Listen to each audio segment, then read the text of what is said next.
Testing, and we are recording. Hello everybody, it is Shazoto, and you know me. And there's a different game on the screen. Yes, it is Ferrari the Race Experience. See, this game was made 2009, I believe. I forget these kind of things. And as of course what the title kind of implies, it's all about Ferraris. There are 34 cars in the game. So, yeah.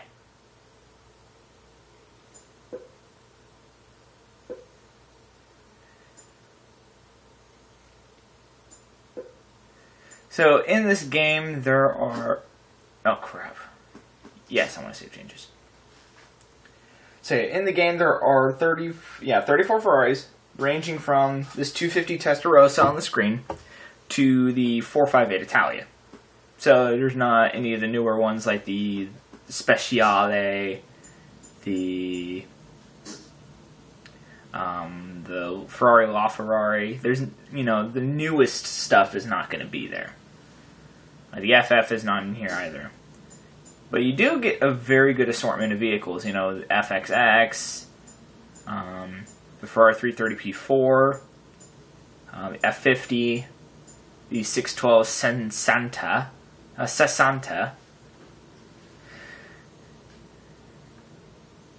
which is, I think, a special version of the 612 Scaglietti. Oh, yeah.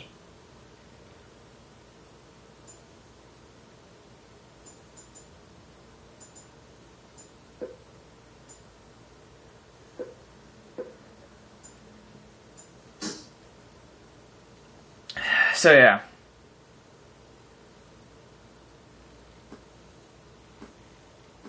So what I'm going to do is I'm going to do field laps around here.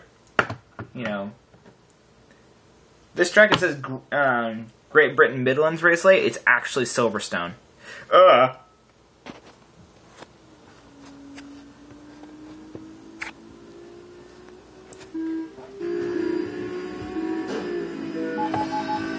don't get why it's on the lowest settings and the steering just feels heavy.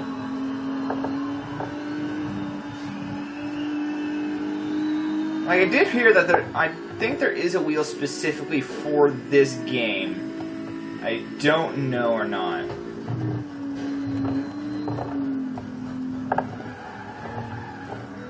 But no, if I were to compare this to Gran Turismo, the wheel is... Ooh, hello.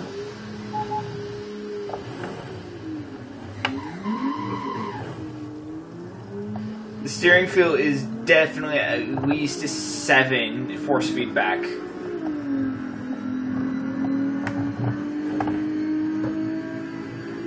I mean, it is intense. And this wheel isn't fully functional with the game. So I only have the most basic controls, really.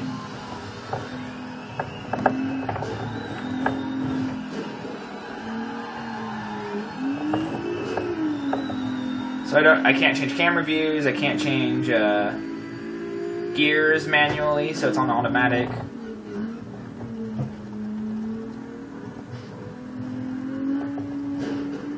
So yeah, well, 90% of the time I even play this game, it's on a controller instead, which I think would make things a lot better, and I just realized things are actually kind of dark on the screen.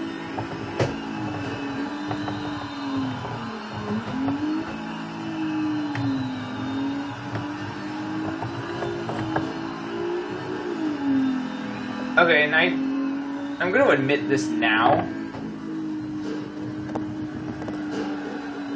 The pedals are actually kind of a vast improvement, especially when it comes to braking.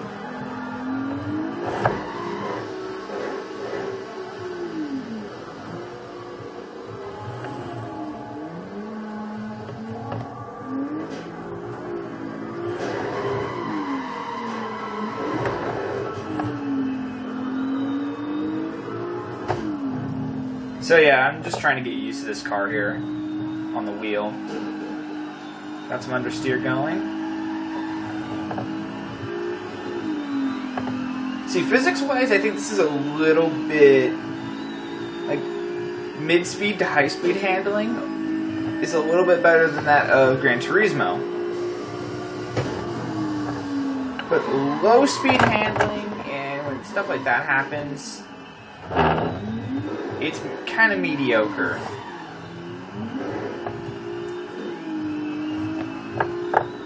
I mean, it's got a good track selection and good car selection, but overall, it's just kind of a meh game. I mean, with a controller, for me, it's a little bit easier, but since I'm on a wheel, it's nowhere near as good. Its steering feel is too heavy for my preference.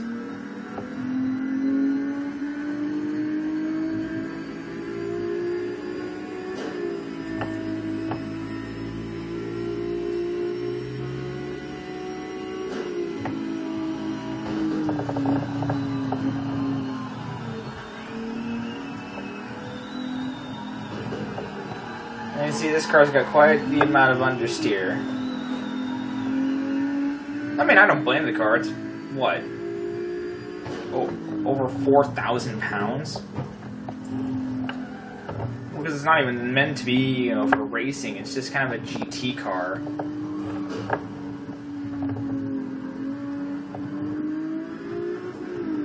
You know, kind of something to take luggage with on the way to golf.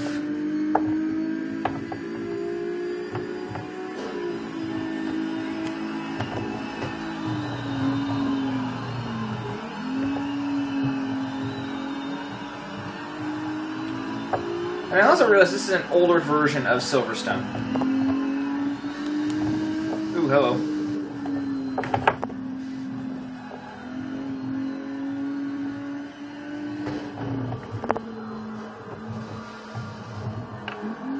But now, see, it's like, you know, I do like this game on the controller. On the wheel, though, it's a completely different story, you know, because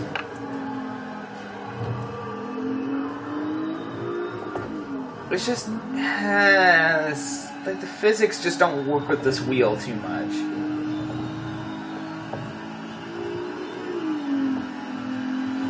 Well, I mean, it was, what, $10 on PlayStation Network? So, I mean, yes, if you want a fun game, well, if you want a decent simulation-style game, or if you like Ferraris, I mean, go ahead and get it. I mean, I would say it's worth the money. You know, for a game that costs 6 times less than, well, 5-6 times less than Gran Turismo, or other simulation-esque racing games out there, yeah, go for it. But if you're wanting a rival, like a direct rival, this is definitely not what you're looking for. The physics are just are kind of odd at low speeds.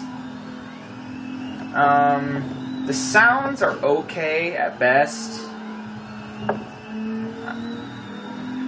because it only uses really 2 or 3 engine notes.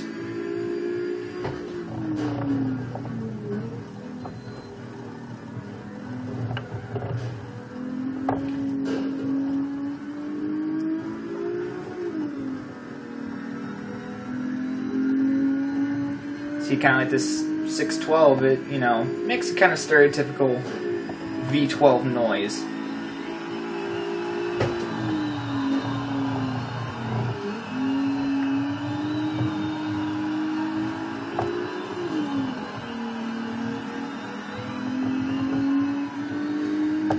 But overall, it's just, I'm kind of meh with this game. You know, this is something I like to play when, you know, there's really nothing else to do.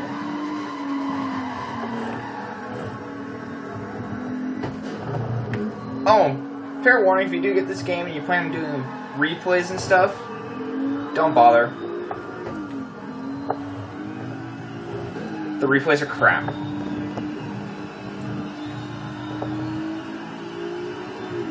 Because they don't work. I'm not kidding either. I've tried several times and they don't directly do what you just did. It kind of just dumbs it down for the AI.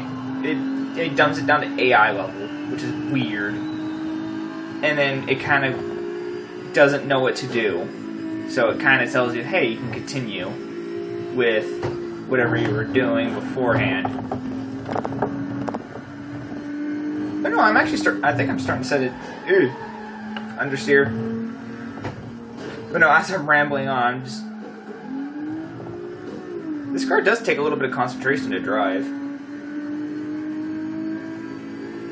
I mean, it's no means slow.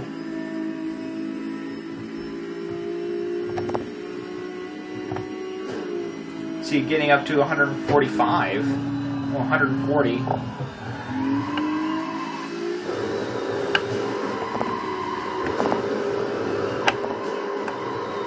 And there we go.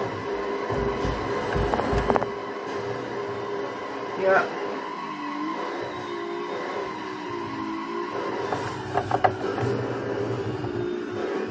Yeah, let's just have a little bit of fun in the grass. Okay, so that's gonna do that. So that's gonna do it for really just that time trial. That was bad. I did do a 220.4 as best lap, which is kind of sad.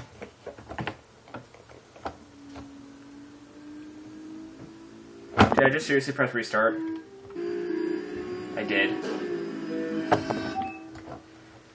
I don't want to redo it. I want to leave. See, the interior views are actually really nice. But I can't really access them without disconnecting the wheel. So yeah. That honestly really was probably going to do it for this, because you could probably get the gist of the entire game just from that. But just to make sure, I'll go through the entire car roster. And mind you, these are kind of my paint jobs on them. So there's the S12. And you'll be surprised how cheap these vehicles actually are. So you got a 430 Scuderia.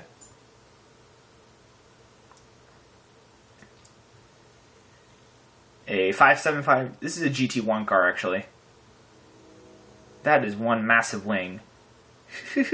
That is just a massive rear wing. The F50, which I actually kind of like in that paint scheme.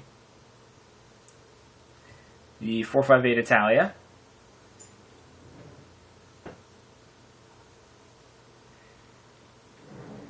The 333 SP, which is an old Le Mans prototype. This is just after Group C. The Enzo.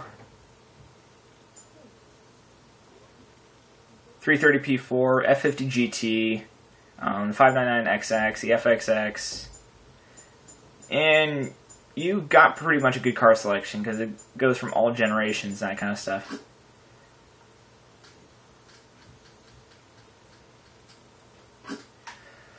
So yeah, that's really all that's going to do for this video. So if you like it, give a thumbs up. Want to see more of this kind of stuff, subscribe. I do have something planned special for when I hit 20 subscribers, or when I realize I hit 20 subscribers. So look forward to that. And as always, enjoy the drive, guys. Shazoto's out.